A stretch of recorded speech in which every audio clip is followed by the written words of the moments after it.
ओम शांति भैया। छोटे, आज की मुरली का गीत था ना, तू प्यार का सागर है। तो आज बाबा ने इस गीत के आधार से हम बच्चों को शिक्षा दी है। बाबा ने पूछा, बच्चों ने गीत सुना ना, कहते हैं बाबा हम आए हैं, कब से आए हैं, वापस जाने की राह कैसे भूल गए, ये ड्रामा कानों में समझा दीजिए। तो बाबा ने कहा, हम कौन है, कहाँ से आए, फिर कहाँ चले जाएंगे, एक ज्ञान की बूंद तो दे दो, क्योंकि भगवान को ज्ञान का सागर कहते हैं। तो अभी हम बच्चे जानते हैं कि बाबा हमें स्वर्ग का रास्ता देता है और दुखी जो हम बच्चे हुए हैं हमें सुखी बनाता है। यह राज कानों में सुनाओ, ऐसे बच्चे बाबा को कहते हैं।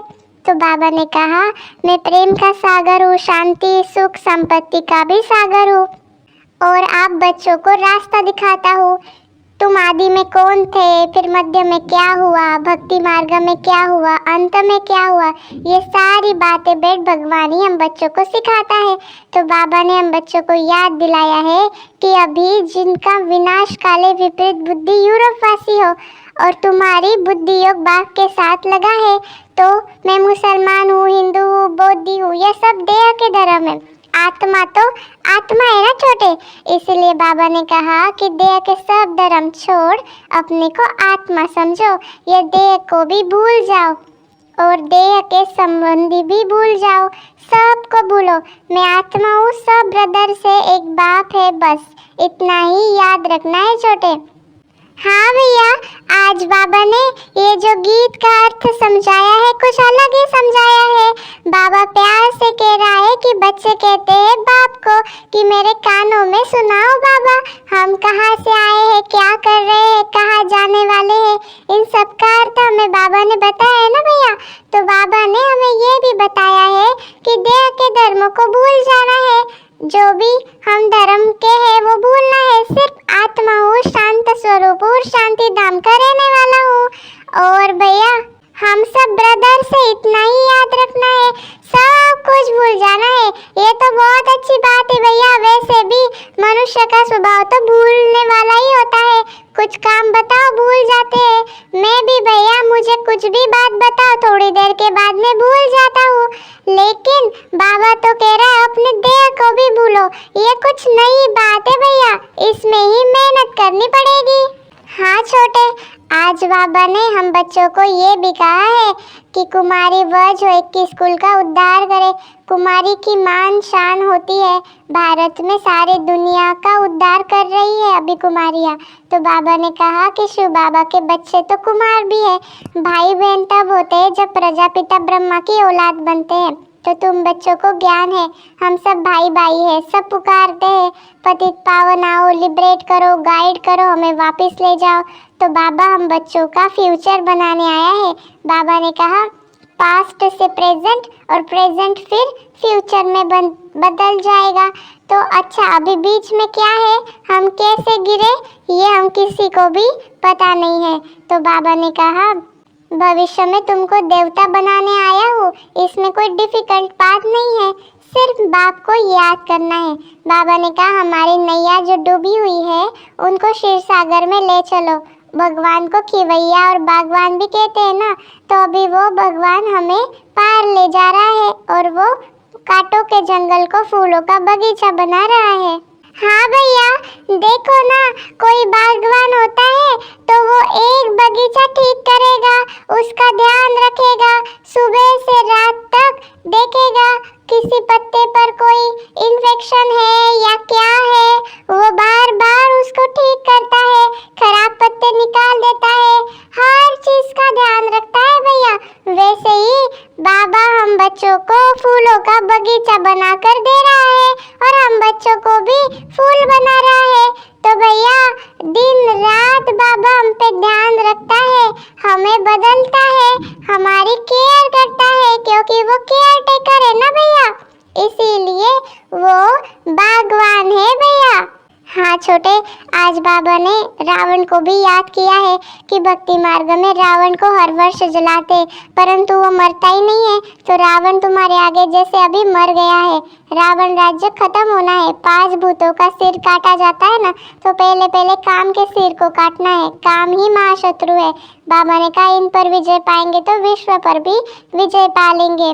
तो इसीलिए हमें कल्प कल्प इस बात की समझ बाबा देता है। और हम अभी राजयोग सीख रहे हैं ना छोटे, तो बाबा ने हम बच्चों को कहा है कि तुम्हें संपूर्ण निर्विकारी बनना है, तभी तुम्हारी पूजा होगी। और बाबा ने ये भी कहा है कि मैं आकर किंगडम की स्थापना करता हूँ, तुमको सर्वगुण संपन्न बनाता हूँ, तो तुम सतयुग में चले जाएंगे। उसके बीच में सब विनाश हो जाएगा और सभी अपना अपना पार्ट बजाएंगे प्रैक्टिकल में। हाँ भैया, आज बाबा ने ये भी कहा है तुमको टोटल बताता हूँ, स्थापना और विनाश होना है। विनाश कैसे होगा? दिव्य दृष्टि से बाबा ने दिखाया है ना भैया। तो बाबा ने कहा है जब सतयुग में जाएंगे तो प्रैक्टिकल सब देखेंगे। अभी तो सतयुग में जाकर डांस करने लग पड़ते हैं जो ध्यान में जाते हैं, न ज्ञान न योग, दोनों से वंचित हो जाते हैं। इसीलिए ध्यान में जाने की कोई जरूरत नहीं है भैया। यह तो भोग सिर्फ लगाया जाता है ना, ब्राह्मण वहाँ जाते हैं, देवता और ब्राह्मणों की महफिल लगती है, कहा जाता है ना। तो बाबा ने हम बच्चों को ये भी समझाया भैया आज कि हम बच्चों को ये आश नहीं रखनी है कि हम ध्यान में जाए।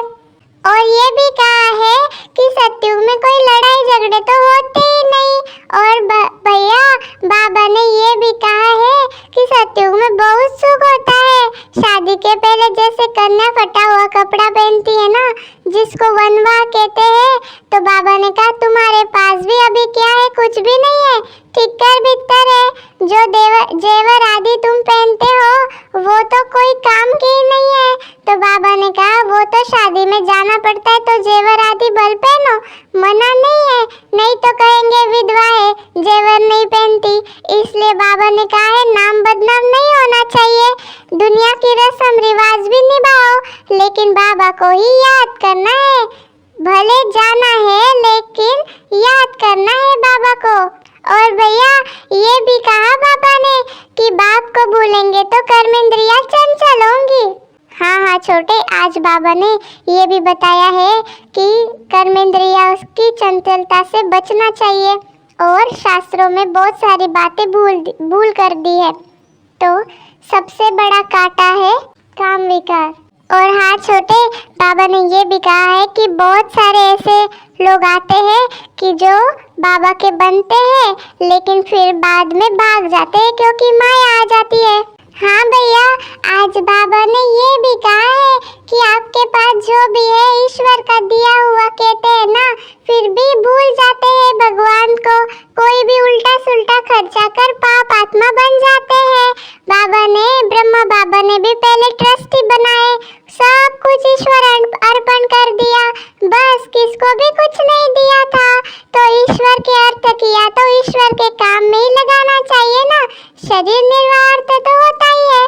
लेकिन भैया बाबा ने कहा कि देखो अभी माया बॉक्सिंग करती है, कुश्ती करती है, घुसा लगाती है, बाबा से मुंह फेर देती है, इसलिए माया से सावधान रहना चाहिए।